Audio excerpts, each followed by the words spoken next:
Do you know what we're gonna talk about today?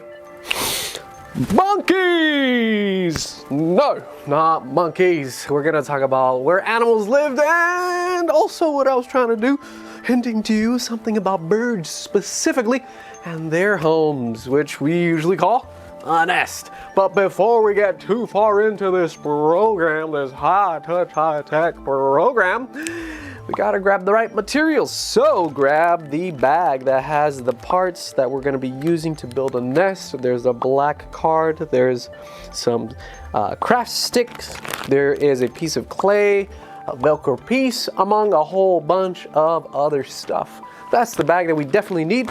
And then from inside of the envelope, these are the parts that we need. There are two pieces of paper that have pictures on them. They are the ones that have the habitats on them, the habitat matching game paper. And then there is also another page that just has animals on it, okay? And also inside of your envelope should be a paper plate that we definitely need. Aside from that, what's not included that we for sure need is a pair of scissors. Now that once we have all of those things, we're gonna begin our program that's called Where is Your Home? So where is your home? Do you live in the trees, in the forest, on the mountain? Well, we all live in some sort of house, right? But what about animals? Do they live in a house? No, not really. So what is it called where these animals live? Well, it's called a habitat. And a habitat has to be able to provide these animals with very necessary things like food, water, shelter, and space. And it has to be able to make these animals feel protected from other predators, harsh environments, and other threats. And sometimes you can just see the habitat. Oh, hey, that's where he lives, right over there. But other times, some habitats are very hard to find because they're camouflaged to protect them from other predators. And each of these habitats are built a little bit different depending on what the type of animal is and their environment and what it is that they need in order to survive. Take, for instance, this bear den. Do you think a lot of animals can live in there? No, don't go in there because there's a mama bear and baby bears and you don't want to mess with them or else you'll be dinner. So a bear den would be meant for like one type of animal, but when you take a look at bee hives and a wasp nest, they're meant for large groups of these bees and these wasps, right? And then a habitat could be something very simple like a hole.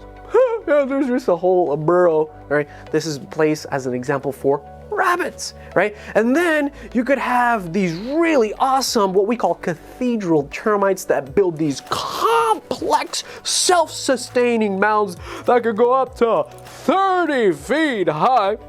And there's even centrally air conditioning going on. I don't even have AC. That's pretty crazy. But the way they do it is they build these tunnels all over that is able to help it to regulate the temperature and the air.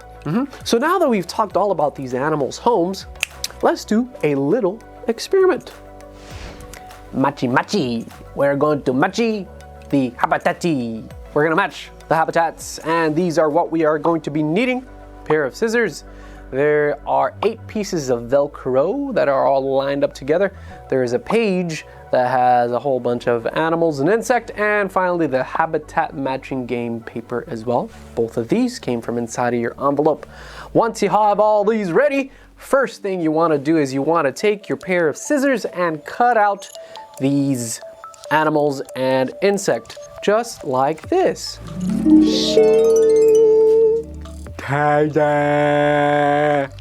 So you could cut them, you could be very specific and draw, or rather cut all the way around, or you could just cut them in squares. You don't have to be too specific. But the next step would be to take these Velcro pieces, and as you can see, there are 2 sides. If you actually just peel this off like that, okay? So we could take these 8 and put them on these ones, and these 8 and put them on the actual habitat, okay? So that is what we're gonna do next, and you could technically put it wherever you want. For the habitats, I'm gonna put them right in the middle of each of these. So first, we're just gonna take these, put them on. There's 1, 2, and you just peel and push. That's all, peel and push. 4, 5, 6, 7, and 8. You don't need this piece anymore. Then with these animals, we're gonna put these Velcro pieces right behind them. Okay, so on the back, not on the front, but on the back of each. Here's a Noel Sarafan. 2 and 3 and 4 and well, that's 5 and almost done. 6, 7, and 8. And there you go. So now that we have these all together, then what we're going to do is we are going to try to match these animals and insects to their habitat. Remember, it all depends on what it is that they need in order to survive, and also their environment, whether it's hot enough or cold enough for them to be able to survive, right? So let's start off with, let's say, the eagle. Where do you think he lives? Can he live in spider web? That's not his habitat. It's gonna fly right through it. That's gonna be terrible. Obviously not around the wasp. He might get stung, right? This one would be in the eagle's nest, super way up high there. That's where it is. Then we just take the rest of these and just try to match them. The beaver. Can he last in a really cold place? Nope. He will be in the beaver dam, as you can see right here, so we would match it right there. What about this? This is, by the way, a termite. A termite. Where do you think he goes? Can he go on a web? No! If he did that, he'd probably get eaten by the spider. Oh no! That's not where he goes, not even the wasp nest. There is what we call the termite mound, and that's where he goes. And what about the wasp? Pretty easy, right? The bear den. Huh? Nope. Wasp nest, that is where he goes. Also, we've got the ant. Pretty simple, ant hill, right? What about the spider? This one's very hard. I can't think about it. I don't know where. Goes in the pond. Nope. Spider web, that's for sure where these spiders go. And we got 2 more. We got the poly bear. Does he go in the pond? Nope, he goes in the bear den. And then the frog would go into the pond. So as you can see, they all live in their respective areas, but they can't really survive in any other place. And that's why their habitat is very special for them. It has to be able to be a shelter, a safe place for them to live, so that they're not being too hunted by the other predators. They feel nice and safe, and even from harsh weathers and other threats that are going on. So that's why through this game, we're able to see that each animal is supposed to live in these habitats, so it helps them to be able to survive. And now we're going to be looking at the homes for birds and where they live in, and they usually build what we call a nest. And they build these nests to lay their eggs and to raise their young. And they will build them in all sorts of places, like in a tree, on rocky ledges, under bridges, even on top of your houses. And they would bring together these material and they would kind of glue it together, as well with really cool materials like spider webs, things that are usually sticky, right? Even silk, sometimes mud, and even they would even use their spit, their saliva.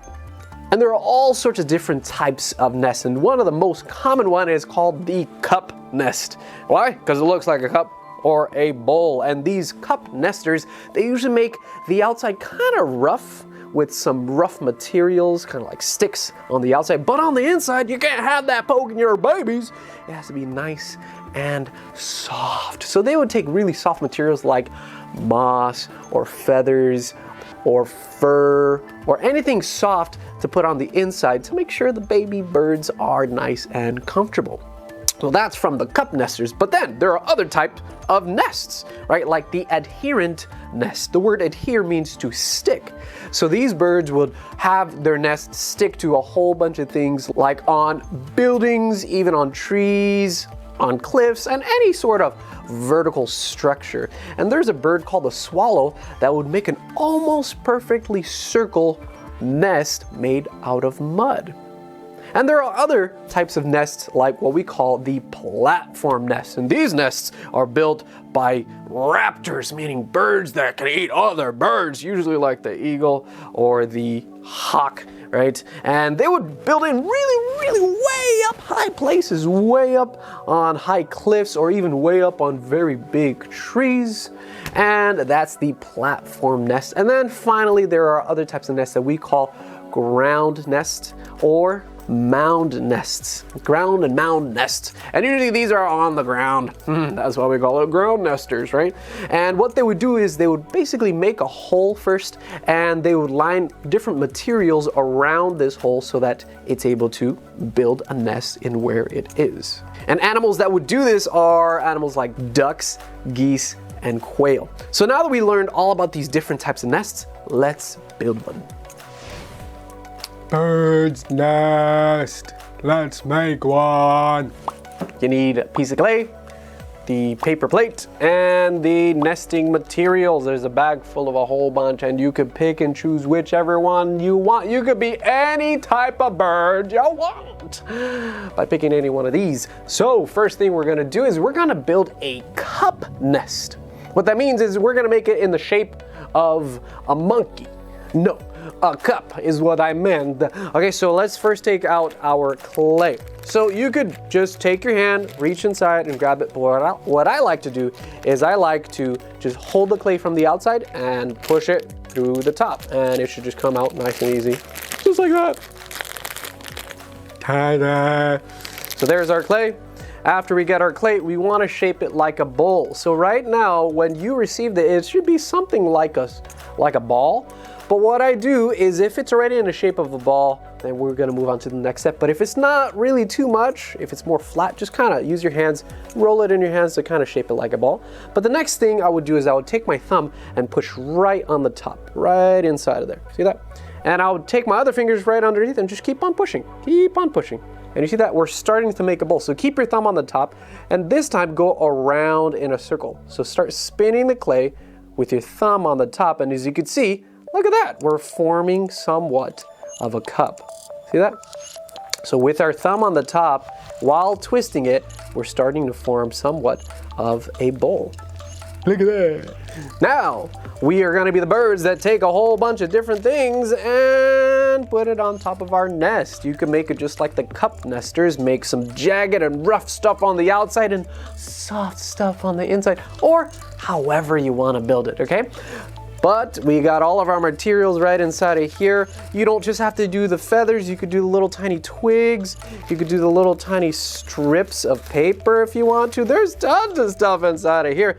And even if this is not enough for you, you can go outside and get your own twigs. You can even use strings, whatever you want to use it for, or whatever you want to use to build your nest, go ahead and do it. So I'm going to use maybe some fluffier stuff. And what you could do is you could use your thumb to kind of push them in so that they could stick. Because if you just leave it on there, it's just gonna fly off. We don't want that to happen. So do your best to try to stick them on. Right, so once it's on, you just push it so it sticks. Maybe you could even poke them in, right? And even on the bottom of my bag here, there are some sticks. So maybe I'm gonna take these sticks and these jagged edges and we're gonna put them, well, I'm just gonna dump everything out. We're gonna put these wooden parts on the outside like that. This is gonna be good. Some over here, maybe some papers right on here on the side there. Hey, I'm a mama bird. Are you a mama bird or a papa bird? I don't know. We're just gonna put this right on there. Nice and soft for my little baby bird. Oh, it's gonna grow up to be such a cute bird. We're gonna have a nice hard part on the outside. And we're gonna put this part on the inside because it's soft. And we'll put the twigs, wrap it around. But again, you can build it however you want. You could use all the pieces. You could still have some left over. But when I look at my nest, I'm a bit happy with what I have here. I could go a little bit more, but let me just stop there. But again, for you, you could do it however you want. You could use all the pieces. You could have some left over. that's no problem. And again, remember, you could also go outside or around the house, use any sort of material that you feel would be able to stick onto there. And once you build your nest, try not to move it too much because we want the clay to start to dry. And once it dries, it's gonna harden up and it's gonna keep all of the parts there so it stays there for a while. And there is your bird's nest. Pinguino! We're gonna talk about penguins now. Penguins are flightless birds, meaning they can't fly. Oh no. And they usually live south of the equator, usually in very cold places like Antarctica. And like geese and ducks, penguins are ground nesters. And how do they build their nests? Well, they would basically move around some rocks around their nest so that it keeps it from washing away with floodwaters. So now that we talked a little bit about these penguins and their nests, let's build a penguin. Pinguino, pinguino, let's make it a penguin. You need scissors, bag of glue, 2 googly schmooglies, googly eyes. Also, the penguin triangle mouth. It looks like a triangle, but it's gonna be the mouth, the beak, not the mouth, the beak. And then there is a black piece of paper and 2 craft sticks, one that is painted white and one that is painted black. Once you have all these, we are going to now build our flightless bird, the penguin.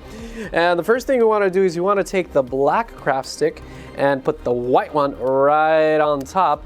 Not too much of in the middle, but kind of closer to the bottom of this craft stick, and we're gonna glue it together. So how are we gonna do that? We're gonna use this glue and put it right on there by cutting off a little piece off that corner. And so like how we usually do, just try to squeeze the edge of these bags. Try to get as much of that glue out of the way as much as you can, and then just cut off a little piece with your scissors. And take that glue and spread it. I like to put it on the black craft stick first, and that's good. Let me actually put this on top of here. And then just take your white painted stick and put it closer to the bottom or the other side, not in the middle, but closer to one of the edges, not completely off the edge, but just closer to there, just like how you see, like that, okay? And then after that, we're gonna use the other 2 pieces, which are the eyeballs and the beak itself. So first, let me just grab the glue and just put it where it's gonna be. Eye right here, eye right there, that right there. And let me put this on here because I'm gonna use that later. And just go ahead and take your googly eyes. Pretty easy, put it on top. 1, and second one. 2, good. And then this one, we just want to put it right on top of that, that glue that is right there. And we have the triangle facing downward, and you could kind of push it down a little bit so that they all stick to this black painted stick, craft stick. And there you go. So we're almost done. We're gonna have this penguin stand up now by using this black piece of paper as its frame, as it's kind of like its legs, okay?